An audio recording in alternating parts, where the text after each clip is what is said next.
नमस्कार, मैं प्रोफेसर प्रेम कुमार चंद्राकर, मोहनदास दास कॉलेज रायपुर से। आज हम डिस्कस करेंगे टॉपिक सब क्यूरी। सब क्यूरी क्या होता है?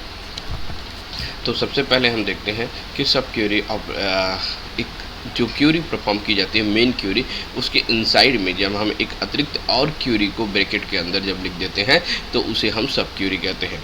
सब क्यूरी को हमेशा वेयर क्लास के साथ उपयोग किया जाता है, जिसमें सेलेक्ट कमांड की सहायता से या सेलेक्ट स्टेटमेंट की सहायता से हम उसकी क्यूरी को परफॉर्म करते हैं। सब क्यूरी को नेस्टेड क्यूरी भी कहा जाता है।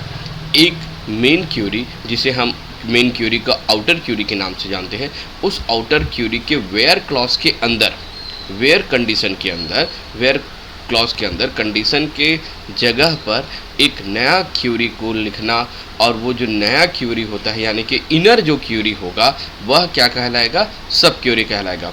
आउटर क्यूरी मेन क्यूरी कहलाएगा और इनर क्यूरी सब क्यूरी कहलाएगा। इस सब क्यूरी में सेलेक्ट ऑपरेशन के द्वारा हम विभिन्न प्रकार के ऑपरेशन परफॉर्म कर सकते हैं। क्यूरी के कंडीशन के आधार पर उसको हम एक्सेस कर सकते हैं। तो इस subquery answer the multiple part of question. Subquery के द्वारा हम एक टेबल के मल्टीपल पार्ट के आंसर को ले सकते हैं। Subquery is in the where clause of a select statement called as a nested subquery. Subquery जो कि वेयर क्लॉज के अंदर रहती है और जिसे सेलेक्ट स्टेटमेंट के द्वारा एग्जीक्यूट किया जाता है, वह नेस्टेड सब क्यूरी कहलाता है। A subquery can be part of a column. Subquery जो है कॉलम का ही पार्ट होगा और जो कि इन द सेलेक्टेड लिस्ट, जो लिस्ट को सेलेक्ट करेगा। A subquery can contain the another subquery. एक सब क्यूरी के अंदर एक और सब क्यूरी हम बना सकते हैं। तो इस प्रकार से एक वेयर क्लॉज के अंदर मैक्सिमम हम 255 सब क्यूरीज लिख सकते हैं। एक क्यूरी के अंदर हम कम से कम 255 सब क्यूरीज लिख सकते हैं। तो सब क्यूरी ओवरऑल अगर हम देखते हैं तो सब क्यूरी क्या है? एक आउटर क्यूरी, एक मेन क्यूरी के अंदर वेयर क्लॉज के अंदर में एक अन्य क्यूरी को एग्जीक्यूट कराना। तो वेयर क्लॉज के अंदर जो ब्रैकेट के अंदर जो अन्य जो क्यूरी रहेगा, उसी अन्य क्यूरी को हम कहेंगे इनर क्यूरी, और यही इनर क्यूरी हमारा सब क्यूरी कहलाता है। एक सब क्यूरी एक से अधिक और क्यूरी को कंटेन करके रख सकता है, जिसे हम नेस्टेड क्यूरी भी कहते हैं। तो कुल मिलाकर 255 सब क्यूरीज एक स्टेटमेंट, एक वेयर स्टेटमेंट के अंदर, एक वेयर क्लॉज के अंदर लिखा जा सकता है। सब क्यूरी का पर्पस क्या है? To define the set of row to be instructed into the target table of an insert और क्रिएट टेबल स्टेटमेंट। तो सब क्यूरी को हम डिफाइन करते हैं इनसाइड जो हमारी जो टारगेट होती है, उस टारगेट को इंसर्ट करने के लिए एक टेबल में एक साथ विभिन्न प्रकार के ऑपरेशन को परफॉर्म करने के लिए एक जो हम क्यूरी लगा रहे हैं, उसी क्यूरी में अगर हमें एक से अधिक प्रकार के ऑपरेशन परफॉर्म करना है, जैसे कि एक ही क्यूरी से हमें परफॉर्म करना है इंसर्ट कमांड के अलावा उसमें अपडेट हमें परफॉर्म करना है, या डिलीट परफॉर्म करना है, या सेलेक्ट परफॉर्म करना है, एक साथ तीनों को परफॉर्म करना है। सेलेक्ट भी करना है, अपडेट भी करना है, प्लस डिलीट भी करना है। इन दैट सिचुएशन हम किसका उपयोग करते हैं? सब क्यूरी का उपयोग करते हैं, जो कि उसके अंदर इनसाइड के अंदर चलते जाता है। दूसरा, यहाँ पर हम एग्जाम्पल के द्वारा देखते हैं कि सब क्यूरीज बनता कैसे है। तो सब क्यूरी बनाने के लिए सबसे पहले आपका सेलेक्ट देन सेलेक्टेड लिस्ट, आप टेबल में से क्या क्या फील्ड को सेलेक्ट कर रहे हो वो, उसके बाद में टेबल का नेम फ्रॉम के साथ वेयर कॉलम नेम, जिस कॉलम पर आप वो कंडीशन को अप्लाई करना चाहते हो। उसके बाद ऑपरेटर्स, वेयर की जो कंडीशन की ऑपरेटर होगी वो, उसके ब्रैकेट के अंदर सेलेक्टेड लिस्ट जो रहेगा दैट इज कॉल्ड सब क्यूरी। यहाँ पर ये जो सेलेक्टेड लिस्ट और फ्रॉम टेबल है, यही हमारा क्या कहलाएगा? सेलेक्टेड जो लिस्ट है वह हमारा सब क्यूरी होगा। यहाँ पर हम एक एग्जांपल के द्वारा देखते हैं, एक सब क्यूरी परफॉर्म करके देखते हैं। यहाँ पर हमने एक टेबल लिया है, टेबल का नाम हमारा एम्प्लॉय 7 है। इस एम्प्लॉय 7 में हम सब क्यूरी परफॉर्म कर रहे हैं सिंगल रो के लिए, सिंगल रो सब क्यूरी। तो देखते हैं कि जो इनर जो क्यूरी है वो क्या रिटर्न करती है। This query return only one row from the inner selected statement. Inner selection statement से केवल एक ही रो को यहाँ पर रिटर्न किया जा रहा है, वो हम देखते हैं किस प्रकार की कंडीशन से लेकर देख रहे हैं। तो सबसे पहले हमने देखा select from employ 7 where salary is greater then.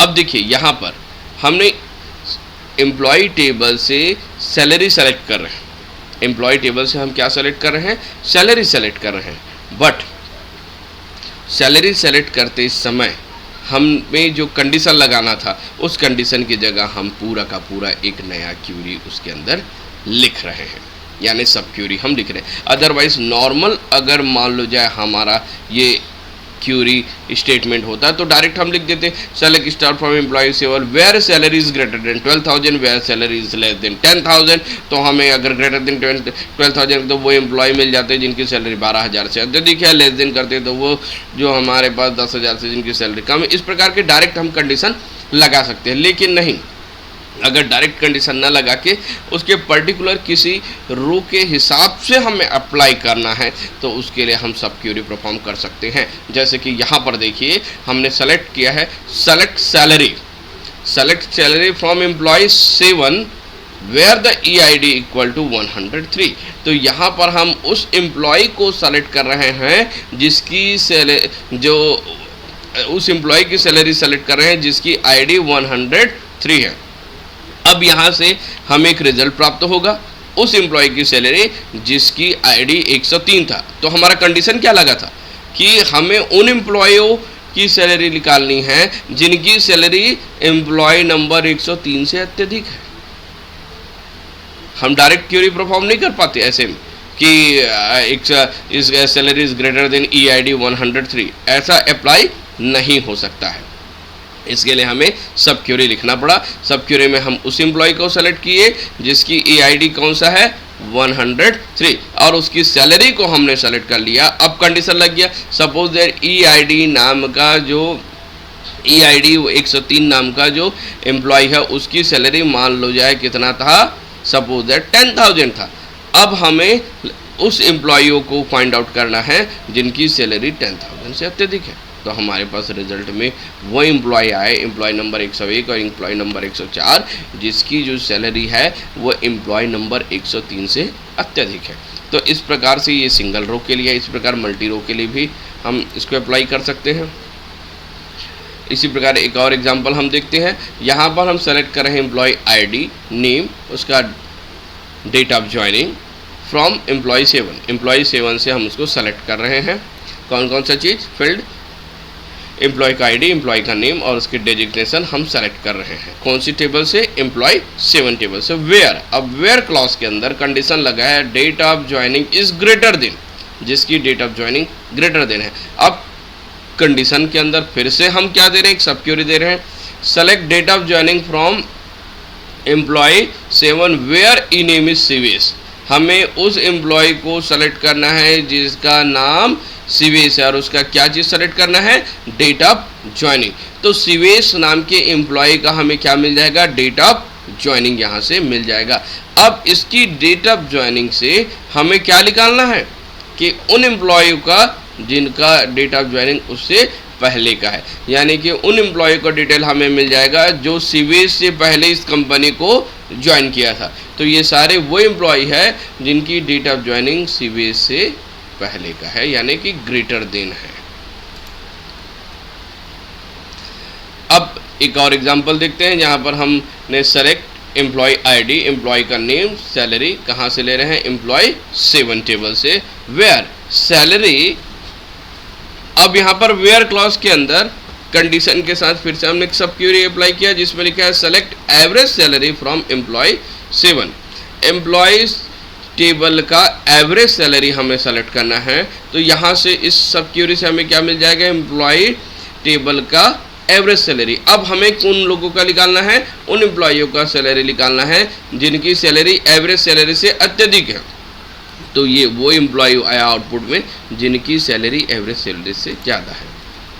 Next, ये हुआ सिंगल रो पर अप्लाई करें। इसी प्रकार हम सब क्यूरी मल्टीपल रो पर भी अप्लाई कर सकते हैं, यानी कि एक से अधिक सब क्यूरी एक साथ लिखी जा सकती है। This query return more than one row from a inner select statement, inner select statement में एक से अधिक रो को अप्लाई किया जा सकता है। तो देखिए क्यूरी के जरिए हम परफॉर्म करके देखते हैं।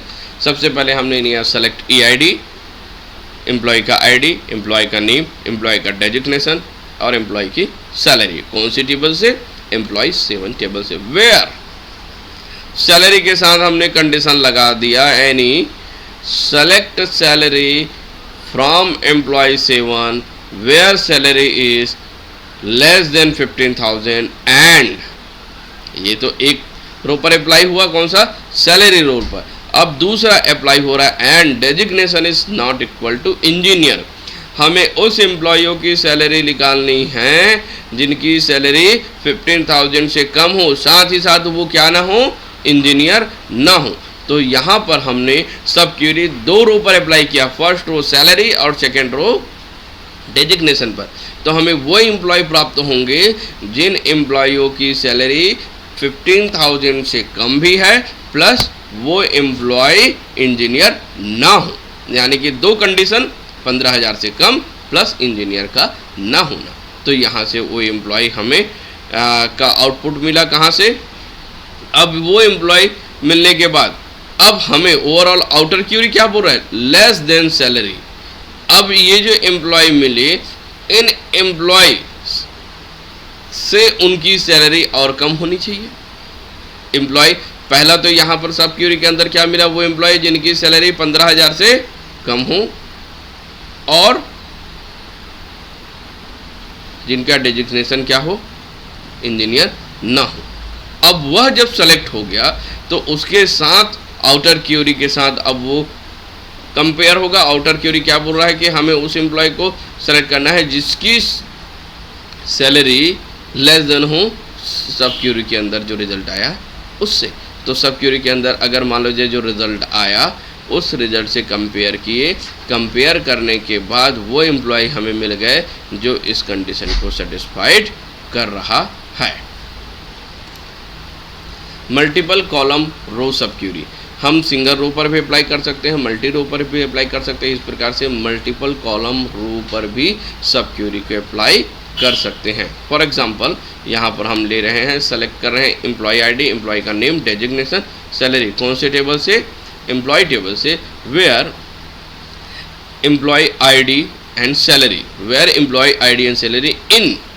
अब देखिए यहाँ पर हमने एम्प्लॉय आईडी एंड सैलरी को सेलेक्ट करने के बाद वेयर कंडीशन के अंदर इन लगाया, ये एक कॉलम हो गया। अब दूसरे में चल रहे हैं in selected E I D salary from employ 7 where salary is greater than 12,000 and designation is not equal to manager.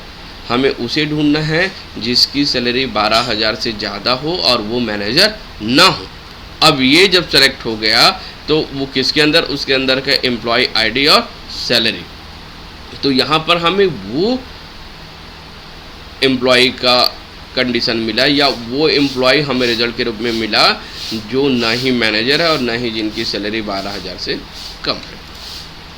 तो इस प्रकार से हमने आज देखा सब क्यूरी को हम एक क्यूरी के अंदर जब दूसरा क्यूरी परफॉर्म किया जाता है इनसाइड में, तो इनर जो क्यूरी होते हैं उसको सब क्यूरी कहते हैं। सब क्यूरी के अंदर और सब क्यूरी लिखा जा सकता है जिसे नेस्टेड क्यूरी भी कहा जा सकता है। एक पूरे क्यूरी में कम से कम सब क्यूरी के रूप में 255 सब क्यूरी लिखे, मैक्सिमम 255 सब क्यूरी लिखे जा सकते हैं। हमने आज अप्लाई करके देखा सब क्यूरी को सिंगल रो के लिए, मल्टी रो के लिए तथा सब क्यूरी के कॉलम तथा रो दोनों के लिए अप्लाई करके हमने देखा। Thank you.